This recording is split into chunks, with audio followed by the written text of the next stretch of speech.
समझने का प्रयास करो, ठीक है। तो जो अधिकार भारत के संविधान में दिए गए, मतलब लॉ ऑफ द लैंड, इसको इंग्लिश में बोला जाता है लॉ ऑफ द लैंड, जो हमारा भारत का संविधान है, हमारी पृथ्वी का, पृथ्वी इन द सेंस इंडिया के संदर्भ में लॉ ऑफ द लैंड होता है किसी भी देश का अपना संविधान। वहां यदि मेंशन है तो उसकी मौलिकता हुई, कहीं और नहीं दिए गए हैं, इसीलिए इन्हें मौलिक कहा जाता है, पहला पॉइंट। दूसरा पॉइंट क्या है इसमें, पहला पॉइंट इसका यह है कि इनको मौलिक इसलिए कहा गया। दूसरा क्या है, दूसरा इसका पॉइंट यह है, दूसरा पॉइंट यह है कि ये अधिकार जो है आपको पता होगा कि जस्टिसिएबल है, न्याय योग्य है।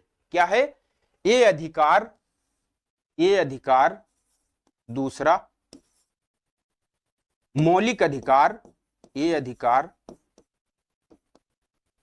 ये अधिकार न्याय योग्य या वाद योग्य है।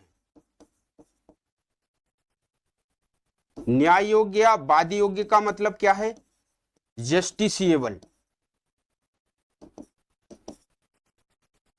जस्टिसिएबल है।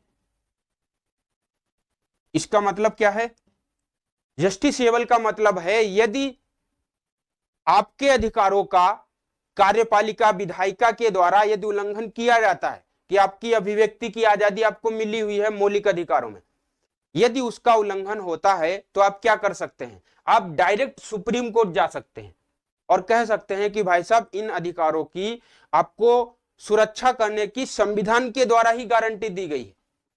तो आप क्या है, इसके आप एक तरीके से गार्जियन हुए।